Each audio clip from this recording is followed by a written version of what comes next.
Mississippi State, the challenges, Dame, I was up till, I don't know what time it was when I finally closed the computer and I said enough is enough. They're athletic as all get out, and when you can rotate really 3-4 bigs in at the same time that all can score and defend and have just incredible length, that poses some challenges for us because we don't have that same size and weight. But then they have a really good guard line. I think Q Weatherspoon will be one of their top 5 scorers in school's history. Lamont Peters can really play, gets downhill, can shoot the ball from 3, creates a lot of opportunities for others. I think Carter's insertion into their lineup has really stabilized their group, and he's a complete player, but can also really shoot it. So yeah, they cause a lot of problems, and I think for our group, hopefully we'll keep pounding the rock, if you will, and see if we can't be decent defensively and knock in a shot or two. The last 9 games with the younger Witherspoon out of the lineup, they've only gone 7 deep. Do you think that's a place that your group could maybe have a little bit of an advantage, especially in the second half when you got 8 or 9 guys you can play? I'm not sure. You know, we will have had 12 days between games by the time we play, and they will be well rested. So I'm not sure the wear and tear will affect them at all, because just like us, I think their bodies get refreshed here in this time between the conference tournaments and the first game of the NCAA tournament. I think it would affect them going forward if they're the victor. But I like our depth and I like our team, and I feel like we are mature enough to handle any game-like situation, because we've been in a lot of different circumstances this year. Given that you've been across the country already, had success in California, given the age and maturity of this team, does that kind of thing worry you less, just having traveled so far and go through that? I'm not worried about it. They got to travel too. So does Virginia Tech, and I don't know how far it is from St. Louis, but whoever's going to advance from the 4 of us, we all have a similar set of circumstances. And I don't think the UCLA game I mean, our guys are a confident group, but the beauty in this family is I think they're also appreciative of the opportunity and continue to roll up their sleeves and try and earn. So that nothing will change, because it's the NCAA tournament, what I think is arguably the greatest spectacle in sports. And again, we feel privileged to be on that stage. Again, with this being the greatest spectacle, I mean, you've been there before, but these guys haven't. What are you doing to prepare them for that? How excited are you to watch them experience this? Well, we've talked all year long about just trying to improve and get better, to make deposits into every aspect of our lives, whether that be athletically, academically, spiritually, or socially. And I just don't think that we'll be overwhelmed by the stage. I think our guys have, again, the right mindset in going. Now, look, I'm not crazy. When the ball goes up, there'll be nerves and jitters and all that. But once you make your first turnover, hit your first shot, or get hit with a back screen, all that stuff goes away. So I don't think it'll take us long to adjust to the moment. I'm more worried about Mississippi State and their prowess that we handle that more than the other circumstances that could be distractions. It's been, what, 20-some years since you and Ben Howland were both in the Big West Conference.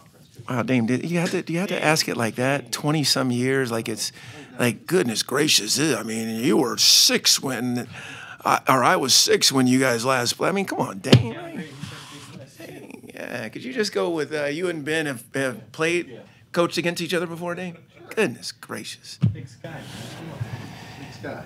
But have you noticed his coaching style change at all since your coaching style has obviously changed from being, as you've alluded to in the past, offensive-oriented, performance-oriented. Now you've tailored back. You've learned how to be less stressful on yourself. Have you noticed any change in his coaching style since you went? Well, I think it's the nature of the beast. I think the longer you're in this profession, I don't think you can old school it. And we, as you alluded to, we coached against each other long ago. So yeah, I've seen his style change. But when you're in this profession, if you're not constantly learning or keeping up with the necessity of change, you won't be in it long.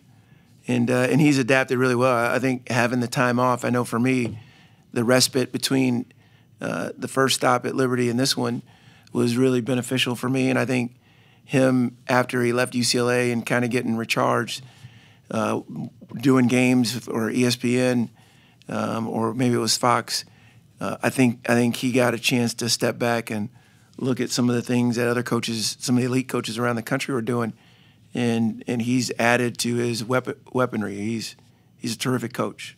I was going to say, in what ways, like, are some things similar, maybe with his fingerprints on this team as opposed to what he's had before?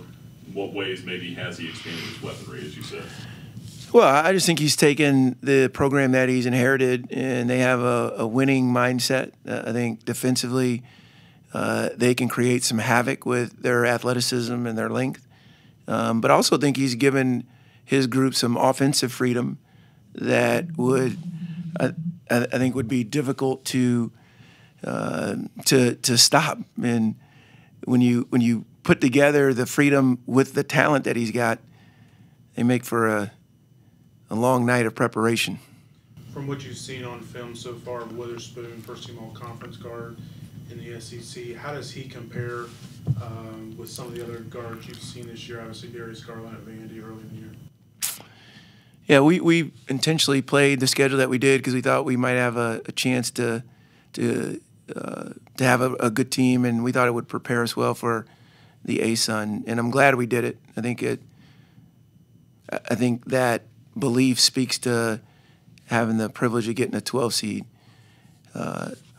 But Jalen Hands, Darius Garland, Kyra Lewis, Georgetown has two terrific freshman guards. We've played some Garrison Matthews. We've played some really good guards.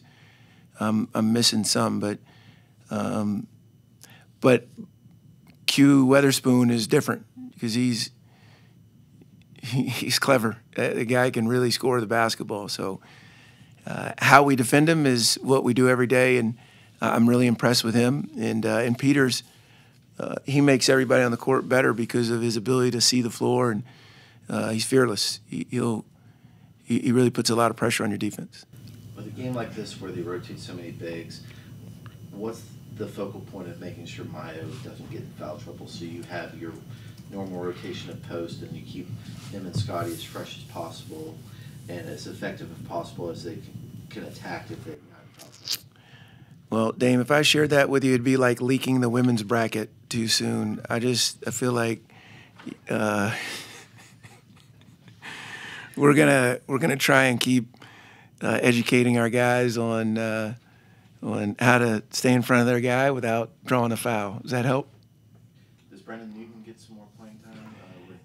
He's eligible to play. They've got some bigs, and Brendan's improving. So yes, he may play, and we stuck him in there last couple of times. He's done some good things. Scotty, coming off the performance he had in the tournament, do you feel like he's playing it at a elite, his highest level right now this year? I don't really judge it like that, Nick. I think Scotty is a terrific player, and I have a high expectation of him, and he has a really high expectation of himself.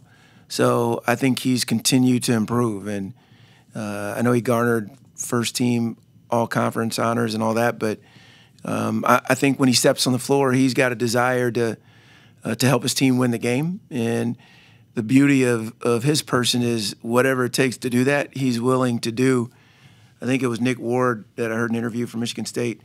They asked him about coming back and being a part of the team again, and his comment was, they asked him how, Andy Katz said, how will you contribute? Whatever my teammates need and whatever our coach wants. And we've got a room full of those guys. So I don't know if it'll be in numbers, but I know he'll have an impact on the game. For like opponents, how much can you draw from those games? I don't even pay attention to it. Well, I try and look at what who they are now without the other Weatherspoon, and I think we're way different than we were in December, and I think they are as well. Back to Brendan, the last 3+ minutes against NJIT and the job he did against Abdul Lewis and allowing you guys to keep that lead with Scotty and Mayo in foul trouble. Did it seem like things start to click for him, and confidence-wise, whenever he gets in the game, does it seem like he has that confidence and understanding of what you asked of him to do on the defensive end? Yeah, he's improving, and he did a great job in the minutes that we had against NJIT.